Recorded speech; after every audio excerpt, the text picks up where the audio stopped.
Bolcak işleň bari ayan göründü. Yatırdım uykuda teskinip kaldım.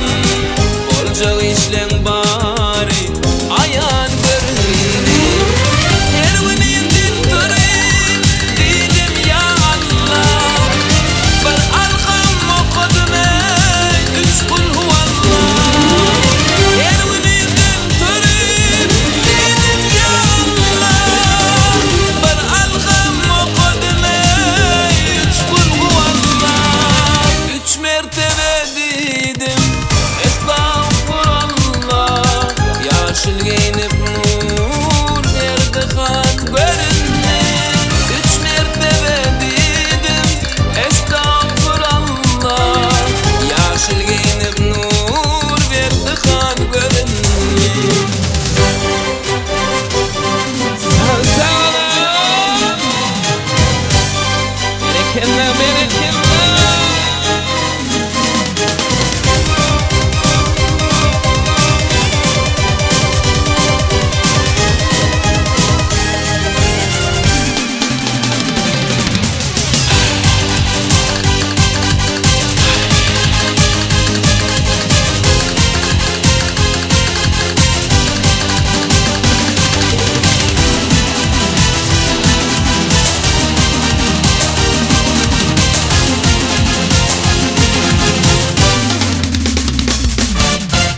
Kafir bilen musulman durdu fan.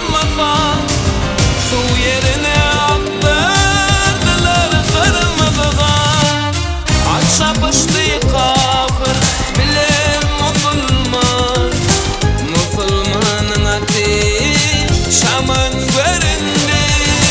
Aşa pıştı kafir bilen musulman. Musulmanın ateş Şam'ın göründü.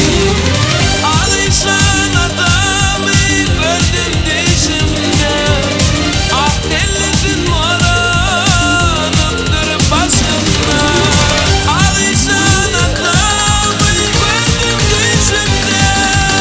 Ah delisin moranıptır başımda. Ehli musulmanlar onun taşına barcasının güdü.